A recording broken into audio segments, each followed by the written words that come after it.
Welcome to my podcast. Today's guest, Mr. Brian White. Welcome to the show. Thank you very much. I know you are new to London, but are you new to comedy? Yeah, I am. So I did my first gig a couple of years ago, but I was pretty sporadic. I also found it really hard to get spots in Dublin, which is where I was living. Yeah. Right, okay. So I think in total I've done about maybe 35. You said you lived in Dublin for 10 years. Yeah. So I'm from Waterford, which is in the southeast of Ireland, and then I moved to Dublin about 10 years ago, just for work. And then I found the comedy scene, and I started becoming a bit of a stand-up comedy nerd. Like just going to lots of shows and things. Never really thought I could get up and give it a try, and then one day I was at home and it was probably like a Friday night. I'd had a long week of work and had like a couple of little whiskeys just to come down off the high of work. I know. Well, you're Irish, so I'm not surprised. Slightly racist, but it's okay. I found this course online, this comedy course, and I tried to read some reviews about it, and there was lots of comments of oh, you can't teach funny, and what's the point? But no, it was really good. I was with this teacher called Sharon Mannion, and she's in Dublin. Okay. And she was really great and really supportive, and it was totally worth doing for me, to get a group of 10 people who were also looking for open mic spots at the same time, and just to get that bit of a warm, friendly start to it. To get started, and then take it from there. And what made you What made you moving to London? Is that the whiskey? I had a night of rum, and then it's kind of. I really like London. I'd come over for weekends and stuff just for fun, and always have a blast in the city. And then there was kind of an opportunity at work to move over, and it's I've been doing open such a sporadic number of gigs. It could be months between them in Dublin. I was London's kind of the home of there's so many. It's bigger. I don't know about Dublin, but it's I guess in London it's more opportunities to perform. I guess probably in London, if you really want to, can perform every day, every night, probably. If you really definitely want to, if you've got enough friends to bring along. Some people, some comedians, they perform twice a day or even thrice a day. Wow. But that's just that's just mad, It's there's no reason to unless they have the dream in their heads. They want to make it 2020 to the Apollo, so they have to work pretty hard, do 4 gigs per day to get there. I'd be happy with an unpaid 10 spot that wasn't a bringer. That would be all right. Okay. That's the height of my ambition.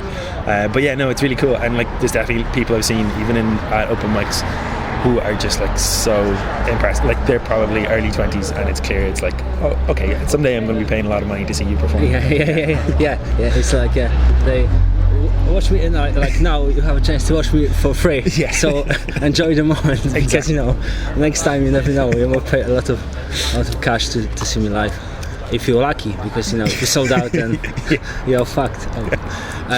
So you moved to London, and how would you describe your comedy style? Because I haven't seen it before, so I'm kind of curious to.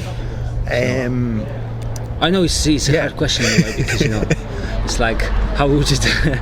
It's asking, are you handsome? Well, I don't know. Yeah, I'm pretty great. To be honest, I've been trying. It's been so good to be able to get spots here that I've been able to try and play with it a little bit.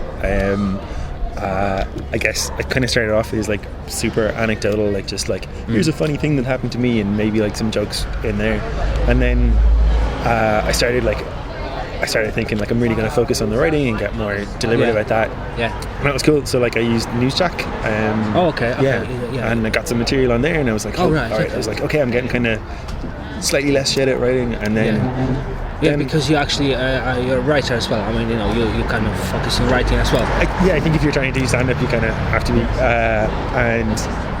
So that was really good. And then I sort of wrote a set, and I tried that out a bunch of times when I got here, and I just felt like it just feels a little bit kind of artificial. So then, like tonight, I want to try and dial it back a bit to be slightly more like a little bit. I don't know. There's like this. I started to notice there's this like voice. Voice in your head. There's like sort of like this stand-up, like professional stand-up. Oh yeah, okay. Yeah, you sort of hear. I'm like hearing it a bunch of open mics where it's like, you know, it's just really slick and polished, and I was like, all right, that's what I need to be like. And then I tried that, and I was like, one, I can't do it, and then two, it's like it's not me. So I think I'm going to try and lean into my slightly stuttery kind of haven't thought this through, but I'll just say it anyway sort of thing tonight. Basically, you kind of wanted to kind of be like someone, like, you know, be like someone else, but at some point, I guess you realized that you just want to be yourself. And do you? Yeah. Is that? I think that's the heartwarming lesson at the. Well, you're on a way then to become a successful comedian then, because the first step is to find yourself, find your own style, you know, and then, you know, so that's pretty cool. So you say you mentioned Newsjack, which is for those who don't know what Newsjack is basically a TV show.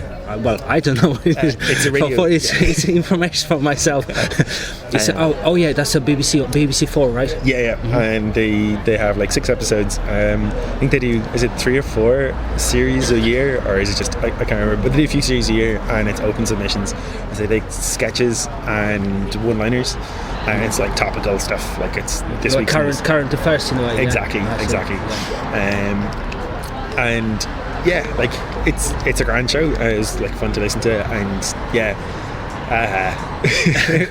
it was really fun to get some to hear some material actually performed on the radio. Like I was back in Dublin when so this was like back in March, and I was in my car and I had like the BBC radio app on my phone, and I was just listening to it. And this is like kind of embarrassing, but when I heard my like jokes on the radio, you heard that like literally like live. I screamed so hard I lost my voice for a day. I was like so happy. I was so pumped. You know, I'm not surprised, because, you know, nowadays when it's a competition between comedians is quite tight. So this kind of, you know, future on a radio, national radio, it must be a kind of success, you know. I mean, you know, it's like a news track. And also, I need to ask you, because I actually saw that someone reviewed your persona, your style as a comedy Rain Man. Oh yeah. Can you enlighten me? So Joanne McNally she's an Irish comedian, and she's like done TV work and had TV shows, but in Ireland. She's big in Ireland. That's what I mean, yeah. She's really great. She's a fantastic show this year, actually.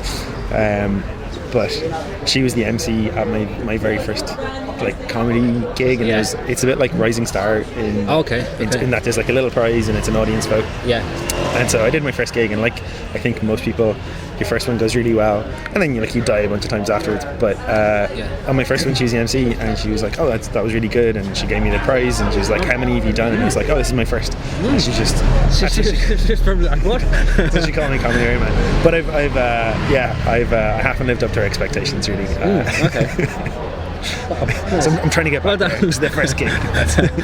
But the thing is, it's first gig. You can't be judged by your first gig, So you know, it's like I've got like your 5 minute set or 5 minute set. Is that the kind of proper one, like condensed? I mean, like you know, what they call it? Like a tight 5 or something. Tight 5. No, not really. Like it's always kind of changing a bit.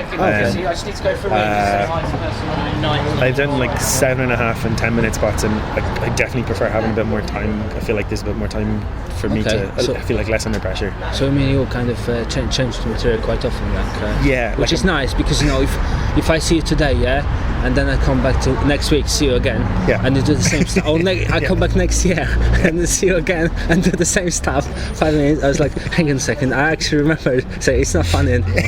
Exactly. Definitely. Like I think as well. like obviously there's a million gigs in London, but I kind of going back to the same places that I like. So G&B and like Rising Star, like really great nights. I've actually been. I mean, I haven't performed at G&B, but it's a nice.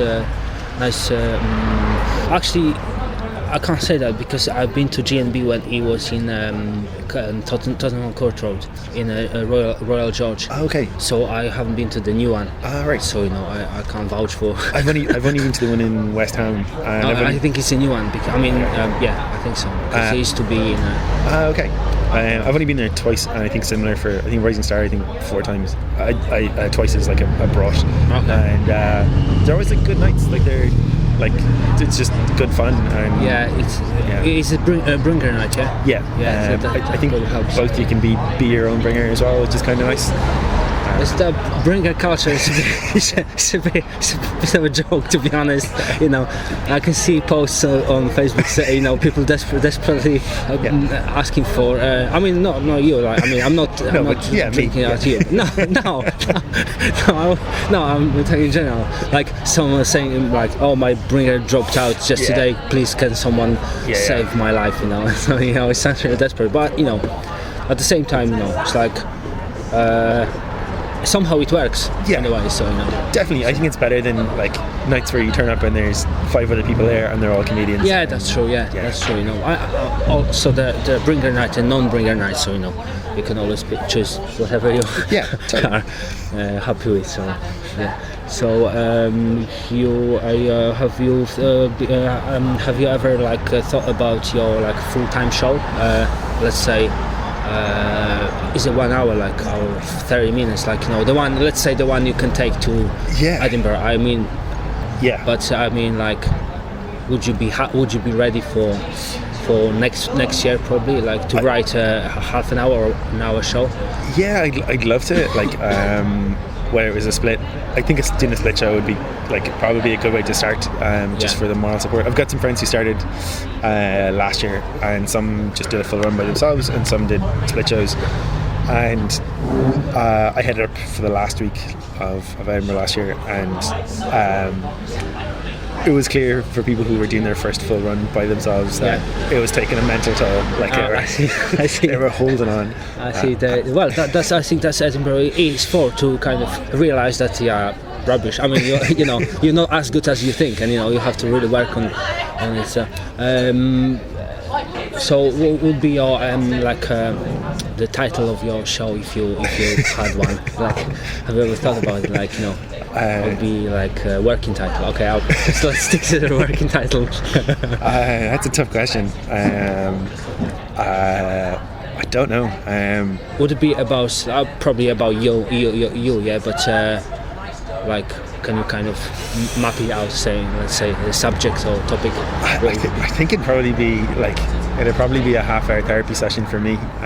So probably, that's probably the working title. Then breaking news: Brian White's new full-time show, working title therapy session. But it's working title, so can change. Like, don't come. Yeah. So I mean, you probably haven't thought about it yet. Like, you're not like. No, like, definitely I'm going to head up to Edinburgh this year and jump on some, like, get some compilation shows and compilation spots or whatever. Just to get better probably. And also, like, just want to see a dozen, at least, like, I'm going to head up for a week and see as many shows as I can. Oh, so you go to Edinburgh okay. Yeah. I kind of, I mean, I should have guessed that because everyone is going to Edinburgh. But I didn't kind of I didn't know that you are one of them. So good luck. So I'm just going to grab like 10-minute spots. I've got some friends who run compilation shows and things, or some people who tolerate me and who will give me a 10-minute spot. So that's kind of fun. Good luck. It's hopefully we can come back stronger. What doesn't kill you make you stronger. You say so. Okay, so comedy? Do you have any like interests outside comedy, apart from drinking whiskey on Friday night, which is I know this guy. I mean, sorry for kind of coming back to that, but just the way you said that, like I was drinking whiskey, it's like it just sounded funny, but there's nothing wrong with that. Just saying, no, of course not. Don't do it at home. But I've got any like interests outside comedy. Football.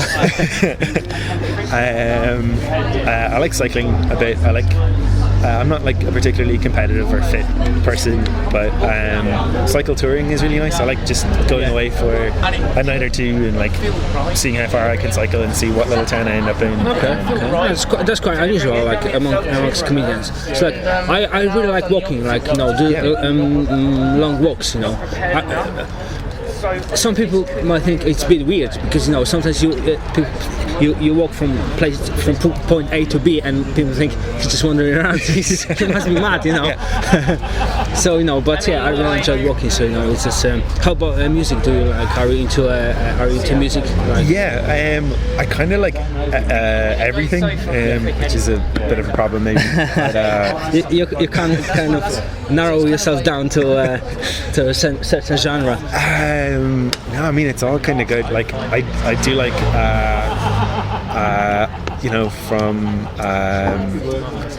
from Slayer to Sophie Ellis-Bextor, like they're all pretty good. Comparison, but I'm actually a big fan of U2. Oh right, okay. And I actually saw them live, but not as much. And actually they performed in Twickenham, so I actually saw them twice. Oh wow, yeah, that's really cool. Yeah, I've heard they put on some like really impressive live shows. Yeah. The songs, like the quality of they deep in a way. They're still pop songs, but probably rock. I mean, actually pop rock, and But they kind of they are like lyrics wise and stuff. But not everyone can like it. How about you? Do you like that? Because they're Irish, you can't say no. You can't say I don't like that. Their music's good. I haven't heard much of their later stuff. I love a lot of their early stuff. You prefer Slayer?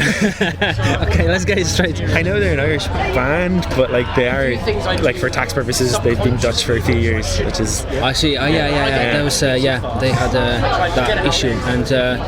They actually, Bono is in a bit of what you call it, whirlwind, because like everyone loves Bono, his music, but then tax, and then but it's the same with other people, like even Cristiano Ronaldo, whatever, it's like a legend, but then tax, and this tax ruined many careers, this tax avoidance scheme. I imagine, at some point when you're like far more wealthy than I'll ever be, some accountant, some guy next to you tells you like, oh, you should let me look after your money and I'll move it over here for you. And then it gets out of the hands, out of hand probably. So you say like that it's actually like it's not their fault. I mean, of course you don't know, but it's like you think someone messed it up and then. Yeah, I mean, I don't know. Yeah, of course. It's guys think. I think it like. I think it probably undermines Bono's message of like peace ambassador or whatever a little bit in that. That's the thing, because, but I think people got used to the fact that tax avoidance is quite kind of common, so people kind of stopped caring. It's like, oh, he's avoiding tax. Oh well, what's surprising about that, It's kind of like the Panama Papers. Like there's a few arrests and I guess a couple of journalists got killed, but after that was kind of it. Like there hasn't been a big backlash of like public opinion against things. So it's like we live in a world where actually nothing is actually can surprise people, like like all this some crazy man killed like 100 people somewhere else, and then somewhere in America, for example, and people are like, oh well, what we can do, that's life, but that's not very optimistic. That's not very optimistic end of we still got some couple of minutes, like 10 minutes if you don't mind. Carry on. So, if you do you see yourself like in a couple of years, like do you have like goals comedy-wise? Like, do you think are you like serious about like do you want to make it, or is it more like a kind of doing just spare time and? It's a good question. Like my first good question on the show. No, you too one was good as well. Like there's a lot of people who are really good at comedy who don't even ever get paid for comedy. So I think it'd be kind of arrogant to say, I don't know, I don't have any misplaced opinion about myself. I think what I would love to get, like my one goal, I suppose, would be to get off the open mic circuit, and like I wouldn't necessarily need to get paid or paid a whole lot, but just not to be at the open mic level, just because there's no real barrier. No disrespect to open mic level. Oh yeah, like there's a lot of people who are a lot better than me on the open mic circuit, but like open mic, there's kind of no real barrier to entry, right? Like if you can get a mate to come along, you can get a spot, and it'd just be a nice little sort of validation that you're sort of doing the right thing. So you mean like people like you are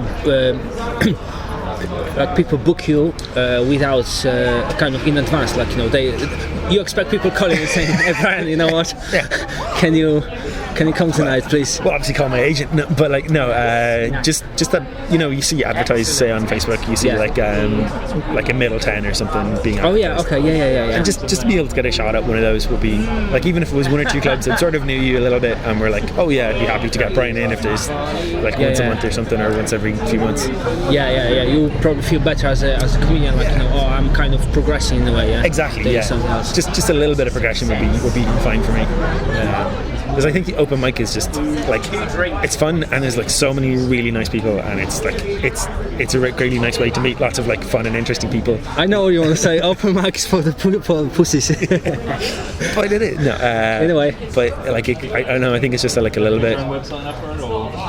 Just like a different atmosphere to when you like a handful of times I've had gigs that like either paid a tiny amount but like we're full of people who just paid to go in to see some comedy that night. It's such a different vibe. Like it's not a room full of people who are half waiting to get up and do their bit, and the other half are friends who got dragged along to see it. I see it. I know what you mean. It's more like. But open mics are great, and I want to do more. I'll cut it out. Don't worry. No, I mean like in London, especially I mean as far as I know, it's quite open in a way that anyone could kind of do it. Like it's not like when you're starting you have no access to some certain venues. Let's say if you have video, let's say, of you performing, you don't have to be excellent. It's just you have a chance to perform anyway. So that's really kind of the culture it's like everyone had the same chance to kind of flourish. It's amazing. Like I'm here just over 1 month now, and I started applying for gigs as soon as the plane landed, and so many people got back to me so fast. Like people who are organising gigs who don't get paid for it, who don't earn anything from it. They recognise you and they want you to on the bill, and they're just happy to give me 5 minutes of their night, which is amazing. You can master your skills, and so we'll be wrapping up probably. So do you play chess? Small random question. It's been a long time, and I was never very good at it. I'm just trying to accommodate time asking you silly questions. What's your favourite colour? I guess I'm wearing a lot of blue tonight, so I'm gonna go with blue. But no disrespect to people who like other colours. No disrespect to goths. And the world needs goths. Wearing white. Do you like when I first saw you? I mean if I didn't know that you're a comedian, I would probably say you work in like IT or somewhere. Probably you get a lot of it. It's probably the glasses thing, But no, I mean, I work in IT. What? Wow, that's guess of the year, man. I was trying to kind of, make it not offensive, because you might say if you don't work in IT, you might say, oh well, everyone said that, but I'm not IT. I work in entertainment or something. No, I mean, I actually have a friend who used to work in IT, but he said it's boring. So like, but on the other hand, what job is not boring? Yeah, well, my job is so I worked in some big companies, and then I moved to this tiny little company that I'm in right now. It's about 20 people, super small, and it's actually really fun. I like everybody I work with. Obviously, my dream job would be to be retired, but until then, I'll just like ultimate. That's the goal. Or if you make it in the comedy world, say, I don't know. One day, what, guys, let's this is a short meeting. I'll just tell you something. Tomorrow I won't be here. So it's not, but like from what you're saying, it's like you don't hate your job. So that's, no, my job's fine, and also it's the reason I'm here. Like it got me over here, and like they've been really nice and helped me. Like I've got a corporate apartment for a while, so I don't have to look for a place to live, which is pretty great because rents here are pretty high. So I can't complain. Helpful, very helpful. Yeah. Do you know? Do they know at work that you are a comedian? I mean, do comedy? Someone told me that they didn't tell anyone that actually they do comedy. So it's like, how would you like feel about people knowing that you are a comedian? Do they is there like embarrassing in a way, or kind of not really? No, like to be honest, I've told people in work, and what's their reaction, if you don't mind asking? I think some people think that it's that it was like a cool and dangerous and scary thing to do, but I told them like I've made it clear that it isn't. Don't worry, don't panic, guys. It's actually kind of a nerdy thing to do. Oh really? It shows that you are intelligent guy, because you do comedy, so basically you have to have some kind of IQ level. Oh shit, oh sorry, I'm not ready for this gig at all. No, but I mean, that's why they were probably like, oh wow, like it's a bit, like you said, it's a bit geeky, because not everyone can do that, because you have to have some kind of like I said, intelligence, like no disrespect to people who do comedy, So on the other hand, some comedians are it's not about intelligence, it's more about like kind of making fun of themselves. So no, definitely. Like, and they're all like pretty supportive. Like they'll tomorrow morning they'll ask me like, how did the gig go last night, and I'll I'll be honest. You don't have to hide it away. Saying, where have you been? How was your weekend? Well, have you done anything? No, I stay home drinking whiskey. No, you don't have to. You don't have to kind of. It'd be weird, I think, if they all turned up without telling me. Like that'd be a bit weird. But you would handle it. Like, yeah, I think so. Like I've had groups of friends like support before, and that's all really good. That's good to hear. Listen, Brian, it was a fun chatting to you. There's no wrap up, but